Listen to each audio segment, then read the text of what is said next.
నువ్వు అటు నిలబడరా బాస్మతి రైస్ వేసేటప్పుడు కూడా తింటాను కానీ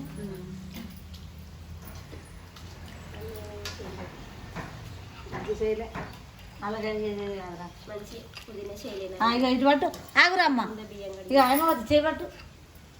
చేయబట్టు ఇటు టేస్ట్ చుట్టూ పట్టమ్మా అయ్యో ఈ తల్లి తినదు నేను పచ్చిది అరే చూడాలి పచ్చిదైనా కారము అని మసాలాలు ఏ పట్టురా ఇంకోటి నువ్వు అట్లనే వేయాలిరా మనం మరి ఇది ఎంత జాగ్రత్త వేయాలి కొంచెం ఆంటీ ఎట్లుంది సెట్ కాదు బాగుంది బాగుందా సూపర్ ఉప్పు కారం అన్ని దొరకడే మసాలా కూడా ఇప్పుడు సూపర్ ఆంటీ ఎట్లుంది పట్టరా ఇంకొక మంచి ఉంటుంది నాన్న అమ్మి ఉందిరా అమ్మి ఉందిరా ఏంద్రా ఇది అనుకుంటాను నువ్వు తింటావా?